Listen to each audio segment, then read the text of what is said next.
Hi. Um, I realize I may be a little late, but I recently watched Alex O'Connor's video. Sorry, I'm reading it now. This is why I don't believe in God. And I think it was an interesting video where he outlined some major gripes he had and major problems he felt with the divine experience, with God's existence. And in watching it, I felt there were some clear to me responses. I've certainly thought about a lot of these different arguments for a while, and I owe a lot to Alex O'Connor for exposing or giving a platform to a lot of different arguments and different perspectives. Um, but I feel there is a response that needs to be made, and I think it will help illuminate a different perspective of God, one that isn't wholly based in books written by men. I think also one that reconciles a lot of this tension. There seems to be between religious texts, religious belief theology, right, and science, right? This idea of evolution or the Big Bang or all these other ideas. I feel there is a way that we can reconcile these two thoughts, and that is my view of God. The first thing I would like to get out of the way is that my conception of the Bible and all these things is that to some extent men have been the ones who have compiled the religious canon, right? They're the ones who recorded what Jesus said, recorded these events as unlike something like the Quran. This is not the Word of God, right? The Bible uh, is not the Word of God. It is simply the account of men of the teachings of God. Um, Certainly, the New Testament is. The Old Testament is certainly similarly a recording of different experiences, and yet has a less clear lineage of creation simply for its because of its age, right? And there's certainly other reasons, but of course, Jewish people um, are a people who span thousands and thousands of years. He gives three arguments.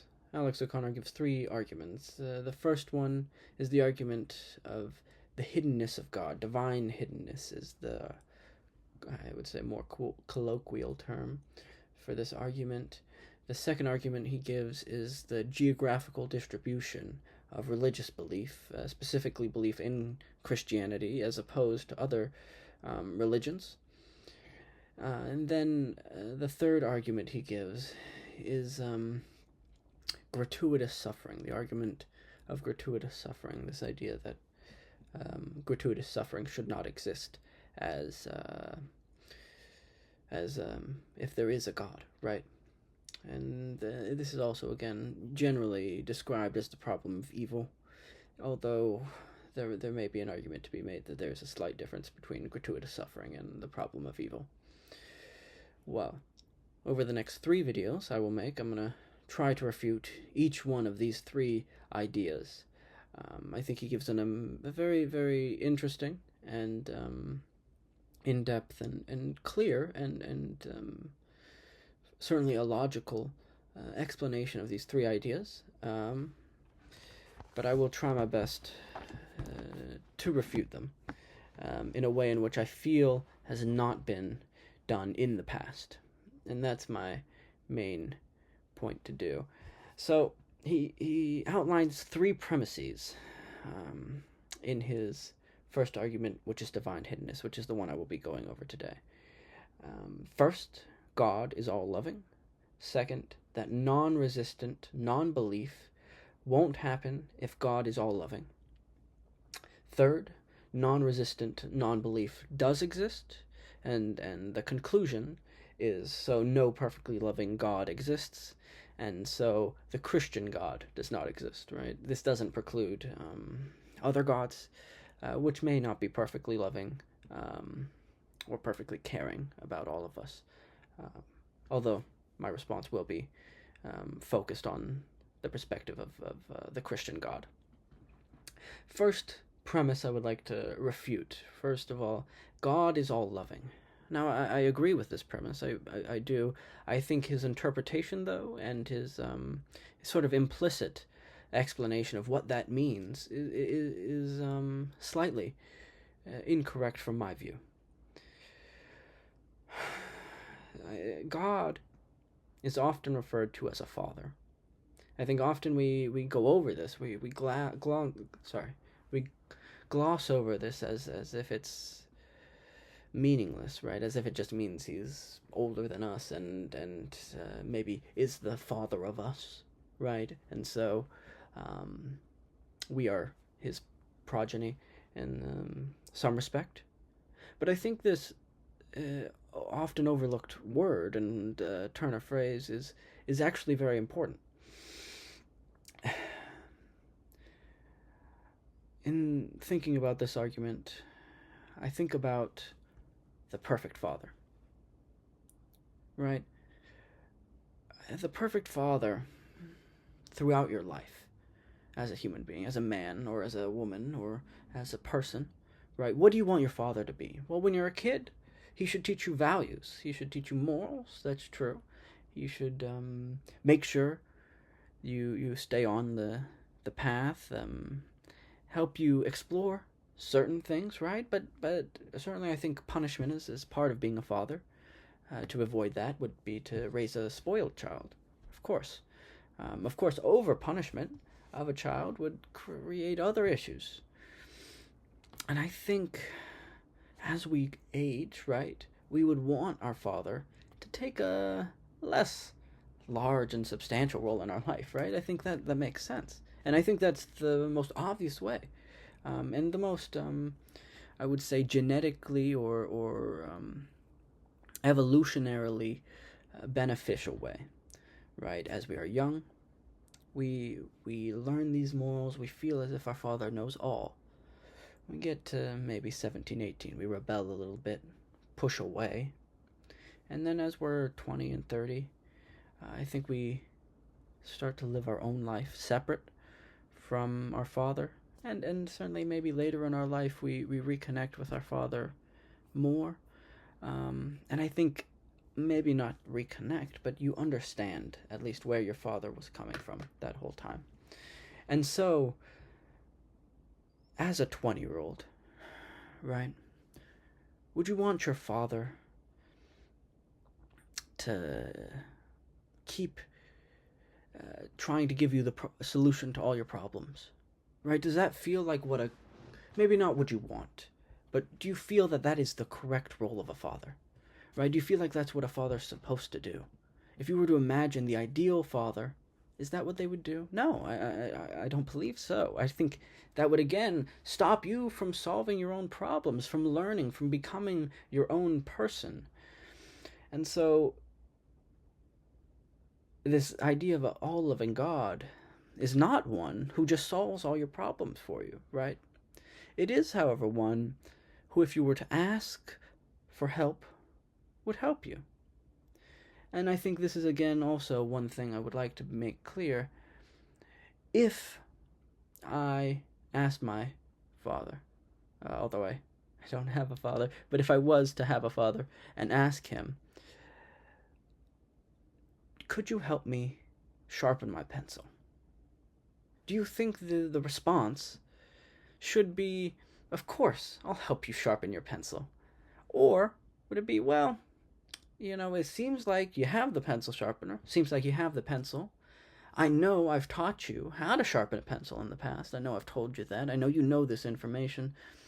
So I think I'm going to let you try to figure out and remember and work through sharpening this pencil, right? That makes sense. I'm not a child, so I don't need somebody to tell me exactly how to sharpen a pencil because I've done it before. And it's not beneficial to have somebody else or my father do it, right? Because that doesn't make sense. I need to do it. If I need to figure this out, work this out somehow, I need to do it. I'm an adult. I can handle making my own choices. However, I got in a car wreck. You know, maybe I don't have insurance, or maybe my insurance is like, oh no, or I don't know what to do in this situation. I call my father. I'm like, oh, I really need help. I really need help. I'm struggling. I don't know what's happening. This car wreck happened. I don't even know what to do. I don't have money. All this stuff, right? And he says, of course I'll help you. And he comes and helps guide me through the process, but does not do the process for me, right? A helpful father would not just take all the responsibility off my shoulders. No, that doesn't make sense. How am I growing? How am I learning? How am I becoming a better person? How am I learning to avoid this in the future, or learning what to do when this comes up in the future? I'm not. And so he would guide me through the process, and then but still allowing me to have my autonomy, still allowing me to make choices and learn. And I think that is what true lovingness from a father, from a God is, right? It's not something where he's going to solve all my problems. It's not something where he's going to come down every time I need to put a Band-Aid on my little pinky, right? Because I got a little cut, right? I can do these things. I can handle these things. Yet, as has happened in so many people's lives, find myself in dire straits, and I pray he will help, right? And that is what the lovingness of God is. It's not something that, C.S. Lewis talks about how God could have stayed the triggers of all the guns in World War I, and yet to do that would be meaningless and all these things. But I also think, to some extent, as a species, we are no longer children. Right? We're making our own choices. And to some extent, we must learn what it means to be a good person. We may have the information, right? You may have the commandments, the laws, but just as telling your kid, don't do this stupid thing, it doesn't solve the problem. They're not going to listen to you, right? They're going to do the stupid thing, and then they're going to figure it out. Oh, that was really stupid. I shouldn't have done that. That was certainly a long discussion on this first point, but I feel like it was important context to give. So that's a refutation to God is all loving, his first premise. His second premise is that non-resistant, non-belief wouldn't exist if there was an all-loving God, right? And again, I think this goes back to the same idea I was illustrating, or trying to illustrate, I should say, in my first point, which was that if I'm just living my life, right, and I don't call my father, well, how do you expect to have a connection with your father, right? How do you expect to know what he's doing or know what he thinks about what you're doing? You shouldn't expect that for him to know. And so I think this is a key idea to understand, in the sense that if I'm ambivalent to God, right? If I'm ambivalent to my father, then what do you mean? What is there? There's no relationship there. If you just aren't, I'm not pushing him away. I'm not going to him though, right? But I think what he means more than non-resistant non-belief is what Alex is trying to. I think the point he is getting at more, and I certainly may be mischaracterizing, and I hope I'm not, is that there exist people like him who are not exactly not resistant, right? They're actually interested in the Bible. They've read the Bible. Um, Maybe they've, like he said, talked to a lot of religious people, tried to understand, tried to find religiosity, tried to find this spark, this voice of God, and yet has not found it. And I feel like this is a fairly common experience for a lot of people. Right. So, again, this is not, of course, exactly responding to his premises, but I do want to go over this. Why does Alex O'Connor not hear the voice of God? Now, he brings up Psalm 134, which is a psalm. I actually had it, and then I accidentally turned off of it, which is fine. 134.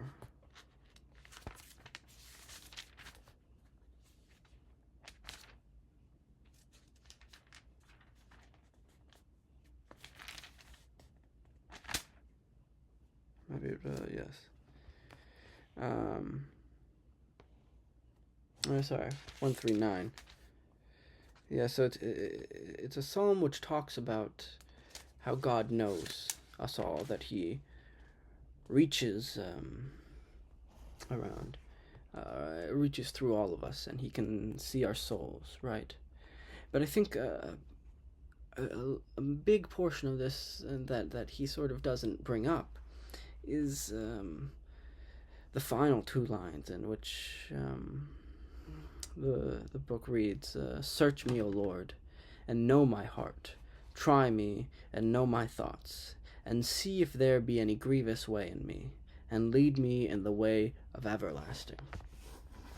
Right, again, this is asking for God's help, and I think he mischaracterizes the psalm in the sense that the psalm is saying, God is everywhere, and even when I am in the darkest of times, if I ask God for help, He will be there, and He will respond. And I think this is also key to understanding Alex O'Connor's agnostic views. Martin Luther King once said that only when it is darkest can you see the stars, and I think, and in that speech as well, I have been to the mountaintop is the I guess the title of the speech. There's no real title, but it was the speech he actually gave before his death. He was deathly ill, very sick, I should say, as he gave it, and he talked about how he saw God working in the second half of the 20th century more than any other period. And I think, again, it goes back to this idea of that when it only when it is darkest can you see the stars. And if you live a life in which there is no need to truly put your faith in God, then you're not going to find Him unless you are truly earnest and truly, completely giving yourself to this belief, right? Not trying to find out if it's true, but truly just trying to believe and give yourself to the belief, right? Knowing God's existence is not about knowing He exists, right? And having an experience with God, rather, is not knowing He exists. It is in having an experience with Him, right? It is in giving yourself to Him, asking Him for something. It is asking Him to purge you of wrongs, to help you overcome the sin that you are living in, right? I think a good example of this, going back to this father idea, this analogy rather, is when you're around all your friends at college, or even in your own life, and you have a problem, and you have good friends, well, there's no reason to call your father, Because why would I do that? I have my friends here. They're ready to help me. I have enough people around me who love and care about me that truly I feel like I could take on the world. I get in this car accident. Well, I could call my dad. I could call my father, but he lives across the country. I don't need to do that. Well, my friend's right here. He knows more. He has some experience. Well, we'll get through this together. I can handle this. And I think that's very valuable, right? I think we should all search for friendships and relationships that help create stability in our life. But when those of us, and then when people are alone, it is when you have exhausted all other options, right? When you are left alone in the dark, when you truly don't have hope, when you truly don't have someone else to go to. This feeling of true aloneness, that is when God is most visible, right? That is when many people have found God, because, you've reached nothingness, right? You've reached nothing, and you realize the only thing you have left is your Father. And I think this is a key to why Alex O'Connor still finds himself to be agnostic, right? He doesn't believe, because I think he's focused a lot on a understanding that he is real, right? Understanding that God is real, and approaching every experience with God from this perspective. And I think this is the wrong way, right? If you talk to your father and all you're trying to do is figure out if he's real, right? That's no relationship. Maybe this analogy works less well there, but I think an idea that does encapsulate this point very well is the idea of Judgment Day, right? When Judgment Day happens, right, if you believe it will, or if you believe it is going to happen in your lifetime or whatever, suppose it does happen, God comes down. Well, everybody's going to believe in God, right? You know what I mean? If God's in front of me, of course I'm going to believe in God. So if you're waiting for God to come down and destroy the earth, then it's too late, right? If you're waiting for this moment where God suddenly actually truly reveals himself in his fullest form, what's the point? Right? We have free will. We have the choice to love him or not, or to ask him for help or not, to be earnest in our asking. I think, again, maybe this is a better idea. If you're not earnestly asking for help, if you're more, who's going to help you? Right? If I'm trying to deceive my dad, deceive him, I'm not truly asking, he's not going to help, right? Because I haven't learned anything, because now I'm just like, I just want you for what you can give me. I don't truly need you. I don't truly love you. But again, right, if God exists and he shows himself to be true, we have not made a choice to believe in him, right? We have not made a choice to love him. We are simply observing the evidence of his existence. And at which point you can no longer have a relationship with God. Because it's Judgment Day, right? Because you do not truly love God, or you do not truly put your faith in God. Moving now to his third premise, right? Non-resistant non-belief does exist, and I feel I have just sort of gone over this point to some extent. But to maybe encapsulate it a little better, non-resistant non-belief does exist. Well, if I was to ask you to not think of an elephant, it's not really possible for you to not think of an elephant. Or not think of an elephant, rather. Right? If I tell you to not think of an elephant, all you're going to think about is an elephant. And this sort of goes to this idea of God, at least to some extent, right?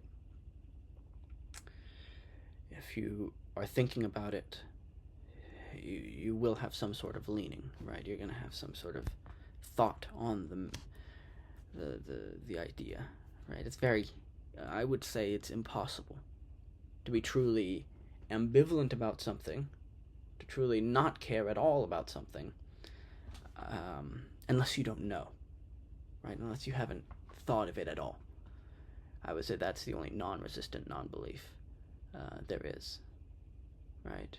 And either you're trying maybe a little bit to find God, or maybe you're a little bit to the other way, but I don't believe there truly exists this middle ground.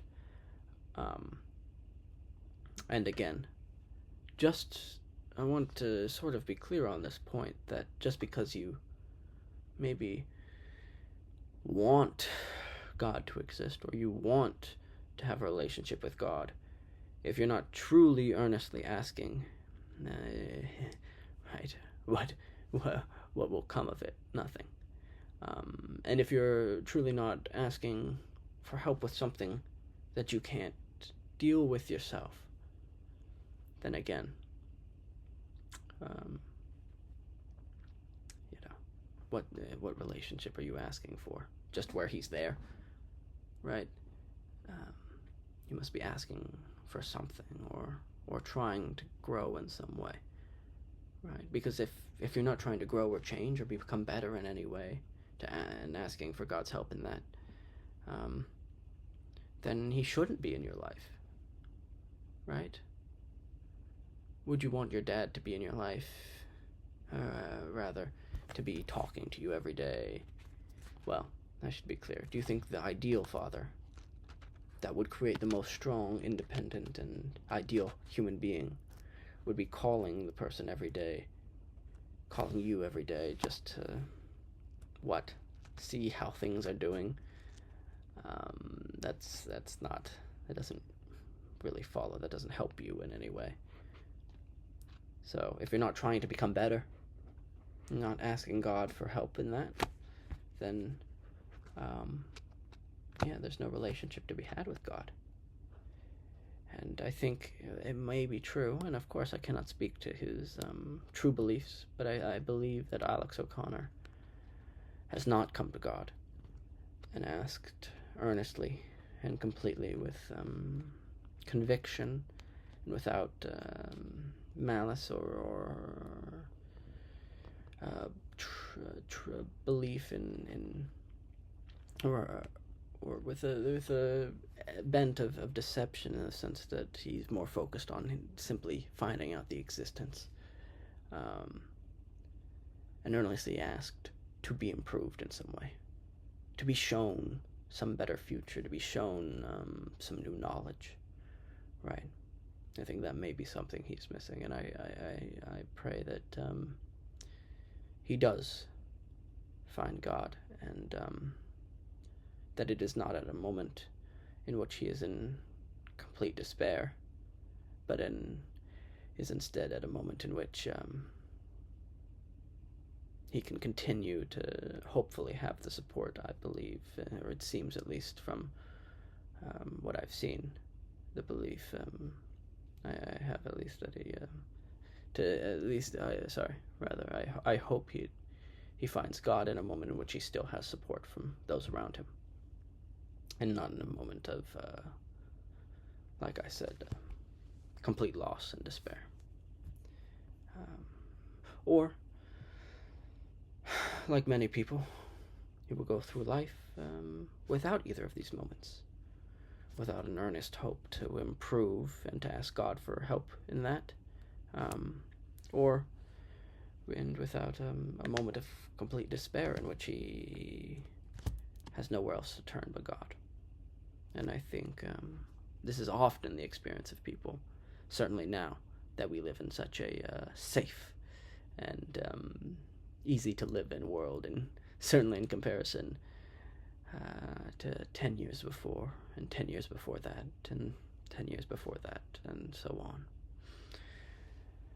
I feel I have already spent enough time on this topic. I think Alex O'Connor is a very interesting person, and has gone over a lot of interesting ideas. Certainly, I don't mean any disrespect in making this video, but I hope it has been interesting, and